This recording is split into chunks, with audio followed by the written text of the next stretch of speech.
Favorite artist, and of course her new CD is Supposed Former Infatuation Junkie. Do you have a shorthand for this? Do you always say the full title when?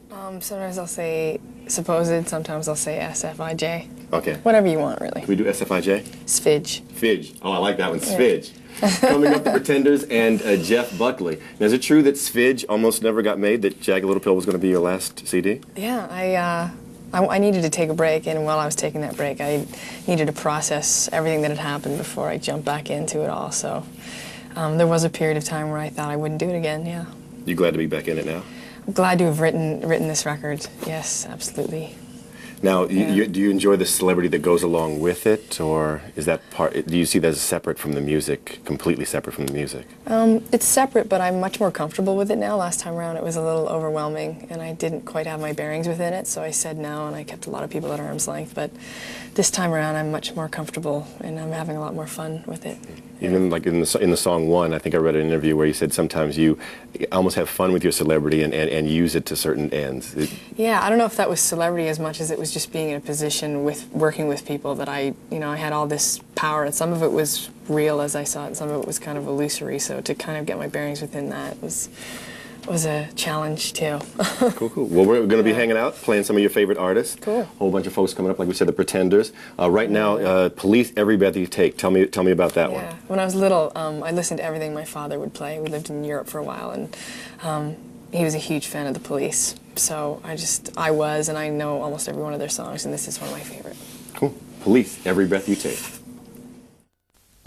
We're here with Alanis Morissette, still playing some of her favorite artists. Her recent CD is Supposed Former Infatuation Junkie, which today we are calling Sfidge. Sfidge. Just for today. Just for today. Yeah. Called Supposed, tomorrow something else some other day.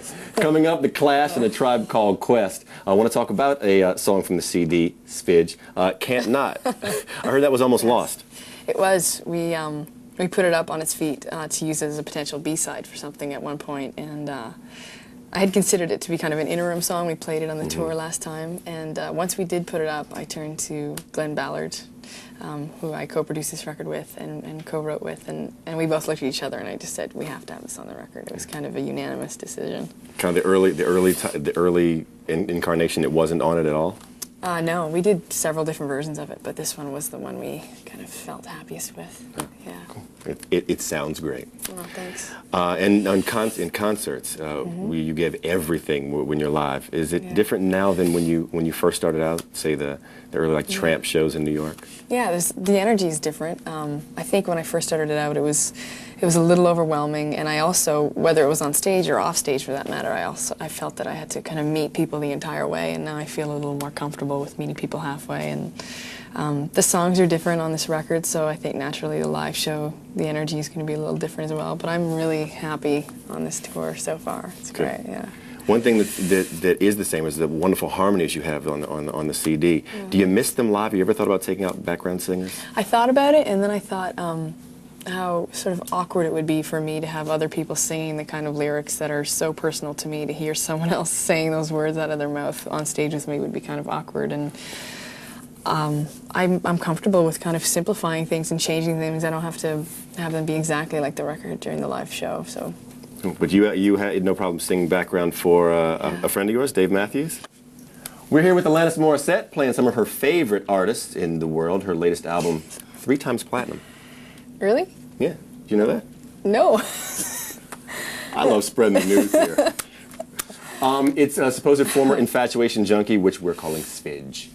Coming up, R.E.M. and John Lennon, who I hear, if you could have a date with a person living or dead. It would be John. Why?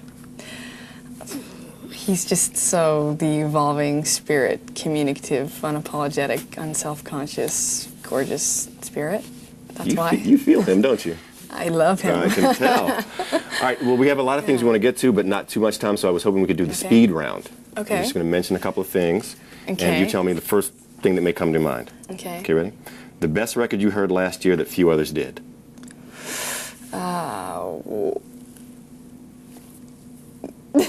Really speedy, as you can tell. The Nusrat Fateh Ali Khan CD.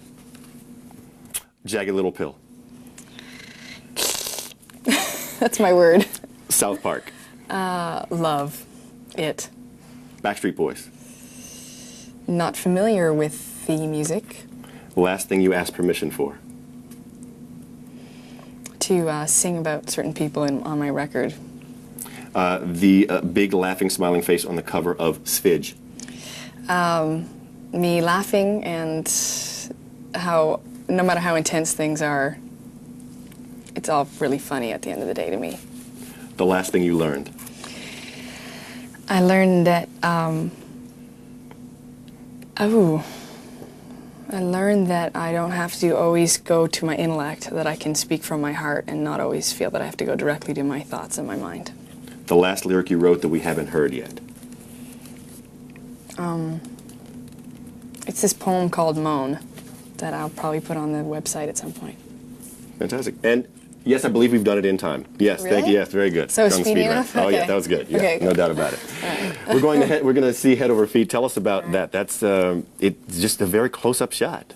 Yeah, well, I had done a slightly overly ambitious version of Head Over Feet. We shot it in England, and it was really an amazing experience, but when I came back and we finished it, it just didn't feel right.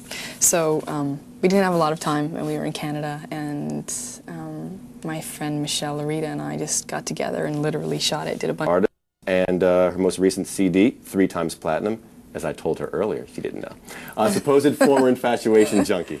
This is it. Run out and get it, because I believe the stores may actually run out. Really? They could actually run out. Go ahead, we'll make more. Coming up, Shudder to Think, Ex-French T-shirt, and Tricky. Why'd you pick Ex-French T-shirt? It's one of my favorite songs. I think Shudder to Think is just a brilliant band, and I've played that song over and over again. I had it on repeat for about 6 months. Ooh. So. You headed back to your roots in acting. Yeah. With a Kevin Smith film, Dogma, and what do you do in that? A really short role of God. Like the God. Sure. Okay. Well, our version of God. God is you and me and here and this, all of it, you know. Have you shot the film yet? Yeah, we did it in, I think, March last year. And when is the movie coming out? Do we know yet? In the fall, October-ish is the last I heard. I'm not entirely sure of that, though. Kevin Smith directed. Yeah, wrote and directed. Okay. And he's brilliant. Who did Mallrats and Chasing Amy. Yeah. A Silent Jay and Bob in there? Jay and Silent Bob, I'm sorry. Yes, they are. Fantastic. Love seeing them. We're about to head into Thank You, which brings me, it seems like on this CD, it's hip-hop influence, like in Can't Not and Thank You, and I was hoping have like kind of hip-hop beats. Are they? And tell me about your relationship with hip-hop. Yeah, I've always loved loops in general, hip-hop. I've listened to sort of a cross-section of music my whole life, and I was never sort of attached to any of them, and I myself draw upon whatever style that I feel like kind of writing about that day. But I listened to De La Soul a lot when I was younger, and as the years went on, I really loved Tribe Called Quest, and I'm just open to hip-hop in general. I love that style of music. So. Cool, kind of the jazzier sound. It sounds like the jazzier end of it. Yeah. Thank You, the video. Of course, in case nobody told you, you're naked. Really? Yeah, it's true. Oh, that's 2 things today that you I know. told me. Thank you. I'm here. A wealth of information is what I am. Thank you. Any good stories from the set, or how? I mean, why did you decide to be naked? It was in my shower when I thought of the idea and thought of where the song "Thank You" was coming from, where it was written from, and just from being sort of present and open and liberated in so many different ways, and wanted to express that in the video. So. If you could have in the video, would your hair have been flying in the wind? It was. Well, yeah. And we just didn't use those clips. I understand. But if it was up to you, would the final edit have been with you just really kind of exposed? Yeah. When you thought of it in the shower, were you by yourself? I was by myself, and I